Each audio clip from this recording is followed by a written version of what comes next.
महाराष्ट्राच्या पश्चिमेकडील डोंगररांगाच्या कुशीत वसलेले नांदूर नावाचे एक छोटेसे शांत आणि नयनरम्य गाव, हिरवीगार शेते, स्वच्छ पाण्याची नदी आणि भोळ्या भाबड्या लोकांच्या निवासाचे हे गाव नेहमीच प्रसन्न वाटत असे. याच गावात रमेश आणि सुनीता देशमुख नावाचे जोडपे त्यांच्या 2 मुलांसोबत 18 वर्षाचा विशाल आणि 15 वर्षाची प्रिया राहत होते. रमेश एक सच्चा आणि मेहनती शेतकरी होता, जो कुटुंबासाठी दिवसरात्र कष्ट करत असे. सुनीता एक प्रेमळ आणि कर्तव्यदक्ष गृहिणी होती. वरवर पाहता हे एक आदर्श कुटुंब होतं, पण त्यांच्या सुखी जीवनाच्या पडद्यामागे एक कटू सत्य दडलेलं होतं, जे हळूहळू त्यांना विनाशाच्या खाईत लोटणार होतं. वासनेचा अंधार आणि विश्वासघाताची बीजे बघूया. सुनीताचे लग्न रमेशशी झाले असले तरी तिचे मन तिच्या दूरच्या नातेवाईक असलेल्या आणि त्याच गावात राहणाऱ्या राहुलकडे आकर्षित झाले होते. राहुल हा सुनीतापेक्षा काही वर्षांनी लहान आणि दिसण्यात रुबाबदार होता. सुनीताच्या मनात राहुलविषयीचे आकर्षण हे केवळ शारीरिक नव्हते, तर त्यात एक गुप्त आकर्षणाची ओढ होती. राहुलही सुनीताच्या सौंदर्यावर आणि तिच्या गुप्त इच्छांवर मोहित झाला होता. रमेशच्या कामामुळे तो नेहमी बाहेर असे. याच एकांताचा फायदा घेऊन सुनीता आणि राहुल अनेकदा भेटू लागले. त्यांच्यातील संबंध हे केवळ वासनेपुरते मर्यादित नव्हते, तर त्यात एक प्रकारचा धोकादायक खेळ होता. त्यांच्या या अनैतिक संबंधाची गावात कोणालाही कल्पना नव्हती. सुनीताने हे गुपित इतक्या चातुर्याने लपवले होते की तिच्या पतीला आणि मुलांनाही कधी संशय आला नाही. एका क्षणाचा क्रोध आणि सुडाची ठिणगी बघूयात. एके दिवशी दुपारी रमेश शेतातून लवकर घरी परतला. त्याला अचानक काम निघाल्याने तो लवकर घरी आला होता. घरी पोहोचताच त्याला घराच्या आतून काही कुजबूज ऐकू आली. त्याने हळूच दार उघडलं. आजचे दृश्य त्याने पाहिलं ते त्याच्या आयुष्यातला सर्वात मोठा धक्का होता. त्याची पत्नी सुनीता आणि राहुल एका आक्षेपार्ह अवस्थेत होते. रमेशला पाहून ते दोघेही हादरले. रमेशच्या डोळ्यात विश्वासघाताचा संताप आणि अविश्वासाचे वादळ घोंघावत होते. त्याने क्षणाचाही विचार न करता जवळ पडलेली कुदळ उचलली आणि राहुलवर हल्ला करण्याचा प्रयत्न केला. सुनीताने मध्यस्थी करण्याचा प्रयत्न केला, पण रमेशच्या डोक्यात सुडाची आग भडकली होती. राहुलने कसे तरी स्वतःचा बचाव केला आणि पळ काढला. रमेशने सुनीताला शिवीगाळ केली आणि तिच्या चारित्र्यावर संशय घेतला. सुनीताला स्वतःची लाज वाटली, पण त्याचवेळी रमेशच्या वागणुकीमुळे तिच्या मनात सुडाची भावना जागृत झाली.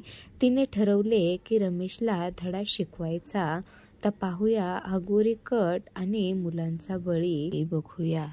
त्याच रात्री सुनीताने राहुलला भेटून रमेशला संपवण्याचा कट रचला. त्याआधी ते दोघे भेटले. राहुलने सुनीताला संबंध बनवण्यासाठी बोलवले, कारण त्याच्या मनात देखील राग आला होता, जो त्याला तडपवत होता. रमेश या दोघांमधला काटा होता. त्याला संपवणे ही दोघांनाही वाटत होतं. राहुल तिच्यावर चढत असताना तिनेच विषय काढला, आपण तर जास्त दिवस टिकणार नाही.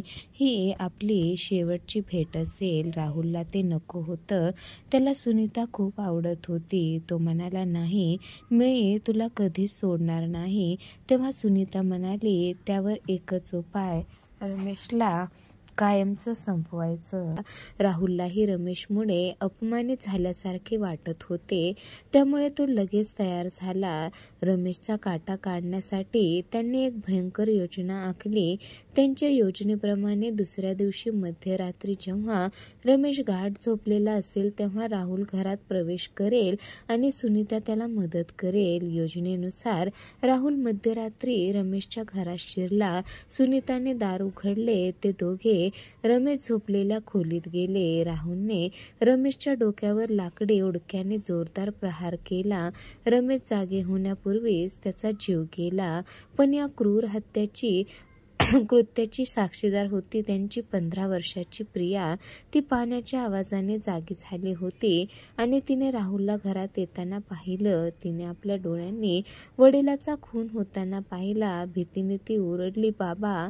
तिचा आवाज ऐकून सुनीता आणि राहुलला धक्का बसला. आपला गुन्हा उघड होईल या भीतीने सुनीताच्या मातेच्या भावना क्षणार्धात मतिहीन झाल्या. राहुलने प्रियाला पकडले आणि तिचा गळा दाबला. क्षणातच एका मातेच्या वासनेच्या बळी ठरलेली ती निष्पाप 15 वर्षाची प्रियाही कायमची शांत झाली. पुराव्याची विल्हेवाट आणि पोलिसाचा संशय बघूयात. आता रमेश आणि प्रियाचे मृतदेह घरात होते. सुनीता आणि राहुलच्या मनात भीती आणि पश्चाताप यापेक्षा गुन्हेगारी प्रवृत्ती अधिक तीव्र झाली होती. त्यांनी मृतदेहाची विल्हेवाट लावण्याचा निर्णय घेतला. त्यांनी रमेश आणि प्रियाचे मृतदेह घरातील जुन्या गोणीत भरले. राहुलने एका खिडकीतून आणलेल्या ट्रॅक्टरमध्ये ते मृतदेह टाकले. त्यांनी ते मृतदेह गावापासून दूर असलेल्या एका निर्जन विहिरीत टाकले आणि त्यावर माती व दगडाचा ढिगारा रचला. त्यांना वाटले की आता त्यांचे पाप कधीच उघड होणार नाही. दुसऱ्या दिवशी सकाळी विशाल आणि त्यांचा मोठा मुलगा जागा झाला आणि त्याला घरात कोणीच दिसलं नाही. त्याने आरडाओरड सुरू केली. त्याने शेजाऱ्यांना आणि पोलिसांना माहिती दिली. पोलिसांनी तातडीने तपास सुरू केला. सुनीताने रमेश आणि प्रिया दोघेही रात्री घराबाहेर पडले आणि परत आलेच नाही तशी खोटी कहाणी रचली. पण पोलिसांना तिच्या वागणुकीवर संशय आला. तिचे हावभाव आणि आवाजातील भीती पोलिसांनी हेरली. राहुलच्या गावातून अचानक गायब होण्याने पोलिसांना संशय अधिकच बळावला. आता बघूया सत्य आणि शिक्षेची कटुता. पोलिसांनी सुनीता आणि राहुल दोघांनाही ताब्यात घेतले. कठोर चौकशीनंतर अखेरीस त्यांनी आपला गुन्हा कबूल केला. जेव्हा रमेश आणि प्रियाचे मृतदेह विहिरीतून बाहेर काढले गेले तेव्हा संपूर्ण नांदूरगाव शोकसागरात बुडालं. एका मातेच्या वासनेने आणि सुडाने कसे एका सुखी कुटुंबाचा घास घेतला हे पाहून लोकांच्या डोळ्यात पाणी आलं. न्यायालयात हे प्रकरण चाललं. सुनीता आणि राहुलला त्यांच्या क्रूर कृत्यासाठी फाशीची शिक्षा सुनावण्यात आली.